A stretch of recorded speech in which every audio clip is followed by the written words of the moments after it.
Bem-vindos a mais um Mergulho Profundo. Hoje a gente vai, investigar um negócio que parece ficção científica. Os prions. Tema fascinante mesmo. E a nossa base aqui é uma análise bem detalhada até de uma questão de biologia, que ajuda a gente a descomplicar um pouco essas estruturas. Sim, uma boa forma de abordar. A missão, então, é entender o que torna os prions, assim, tão únicos, né? Como é que uma proteína, assim sozinha, sem DNA, sem RNA, pode ser infecciosa e causar doenças tão graves? Bom, vamos lá. Vamos nessa? Começando pelo básico, então. O que é exatamente um prion?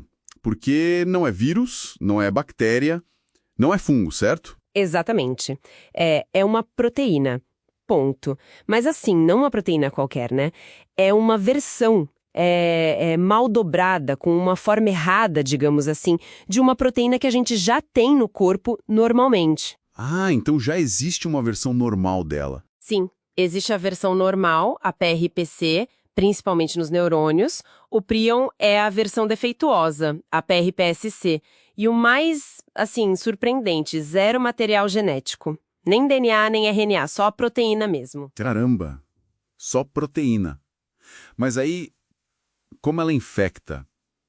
Como é que ela passa essa forma errada para outra? Uma proteína conversando com a outra? É quase isso. Olha, o mecanismo é puramente conformacional.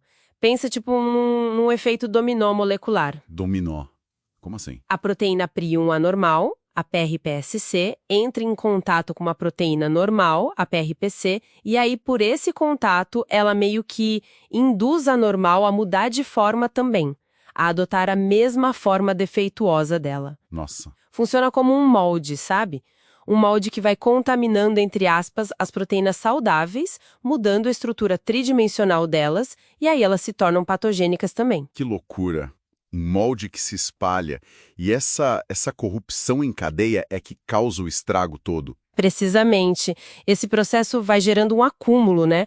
Dessas proteínas mal dobradas. Elas começam a se agregar, formar placas, tanto dentro quanto fora dos neurônios. Uhum. E esses agregados são tóxicos para as células nervosas. Levam à morte dos neurônios, à degeneração do tecido cerebral. O cérebro acaba ficando com uma aparência meio que esponjosa. Daí o nome encefalopatia espongiforme. Ah, por isso. E aí que entram aquelas doenças assustadoras que a gente ouve falar, tipo o mal da vaca louca? Exato. A encefalopatia espongiforme bovina, a BSE, né, o mal da vaca louca, é o exemplo mais conhecido nos animais. E em humanos, a forma mais comum é a doença de Creutzfeldt-Jakob, a DCJ. Sim, lembro do pânico que isso causou. Pois é.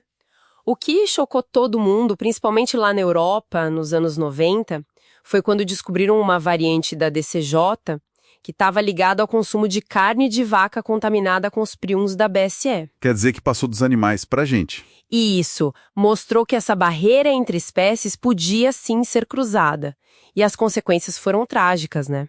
Uma degeneração neurológica muito rápida, progressiva e fatal. Terrível. E imagino que descobrir isso, que uma simples proteína podia fazer todo esse estrago sozinha, deve ter sido um baque na ciência, né? Um baque monumental, olha, tanto que rendeu o Prêmio Nobel de Medicina para o Stanley Prusiner em 1997. Foi ele que identificou os prions, deu esse nome prion, que vem de partícula proteinácea infecciosa. Ah, é daí que veio o nome. Sim, e ele teve que defender essa ideia contra muito ceticismo, viu? Porque ia totalmente contra o dogma central da biologia, que dizia que toda infecção precisava de material genético, DNA ou RNA, para se propagar. Claro, era o que se sabia. E o Prusiner chegou e disse, não, a informação infecciosa pode estar só na forma, na estrutura tridimensional da proteína. Foi revolucionário. Realmente muda tudo. Então, é bom frisar isso, né? Baseado na fonte que a gente analisou.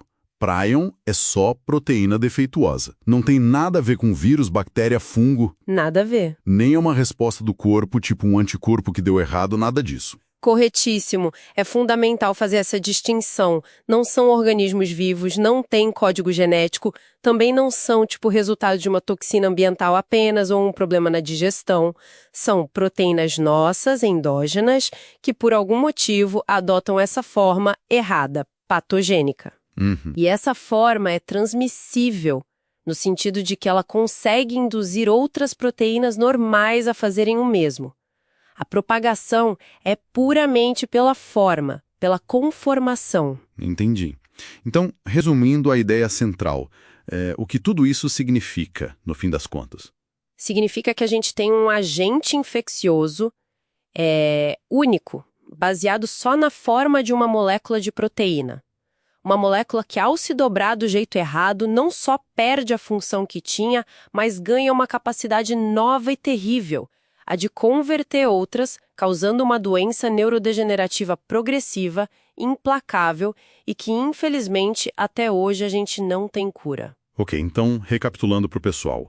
Prions são essas proteínas rebeldes, mal dobradas, sem nenhum material genético, que se espalham convencendo as proteínas normais a mudarem de forma também. Exato. Causam doenças neurológicas fatais, como o Creutzfeldt-Jakob em humanos e o mal da vaca louca em bovinos. E a descoberta disso foi tão impactante que valeu um Nobel e desafiou o que a gente entendia sobre infecção na biologia. Perfeito. E isso nos deixa com uma reflexão importante, eu acho.